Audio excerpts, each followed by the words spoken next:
વાત કરીએ અમરેલીની તો અમરેલી જિલ્લાના બગસરા પોલીસ સ્ટેશન ખાતે ધારી ડિવિઝનના એએસપી જયવીર ગઢવીની અધ્યક્ષતામાં વાર્ષિક ઇન્સ્પેક્શન યોજાયું હતું। ઇન્સ્પેક્શન દરમિયાન પોલીસ સ્ટેશનની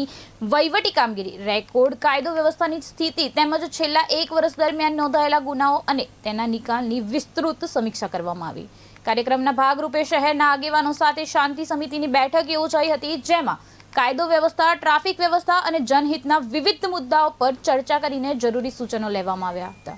વર્ષ દરમિયાન નોંધપાત્ર કામગીરી કરનાર પોલીસ જવાનોને પ્રમાણપત્ર આપી સન્માનિત કરવામાં આવ્યા હતા। આ પ્રસંગે પીઆઈ વીકે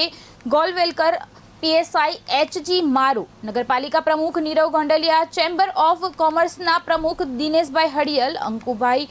વાળા સહિત પોલીસ અધિકારીઓ, સ્ટાફ અને આગેવાનો પણ ઉપસ્થિત રહ્યા હતા। આજરોજ બગસરા પોલીસ સ્ટેશનનું વાર્ષિક ઇન્સ્પેક્શન રાખવામાં આવેલું હતું, જે અંતર્ગત બગસરા પોલીસ સ્ટેશનના તમામ સ્ટાફ છે એમના સીટ રિમાર્ક્સ, એ સાથે છેલ્લા 1 વર્ષની દરમિયાન કાયદો વ્યવસ્થાના પ્રશ્નો, એની સાથે જે ઘટેલા ક્રાઇમ્સ છે એમનું ઇન્વેસ્ટિગેશન, ડિટેક્શન છે તેની ચર્ચા કરવામાં આવેલી હતી। એની સાથે સાથે જે બગસરાના નગરજનો છે તેમની સાથે શાંતિ સમિતિની બેઠક પણ કરવામાં આવેલી હતી, જેમનામાં સભ્યો છે એમના દ્વારા ટ્રાફિક અન્ય મુદ્દાઓ ઉપર ઉકેલવામાં આવેલા હતા અને એમનું સુચારું સોલ્યુશન આવે એના માટેની સૂચનાઓ પણ છે થાણાધિકારીને અને બગસરા પોલીસ સ્ટેશનને આપવામાં આવેલી છે અને અમને ખાતરી છે કે જનતા દ્વારા જે પણ પ્રશ્નો ઉપાડવામાં આવેલા છે એમનું ખૂબ સારી રીતના અમે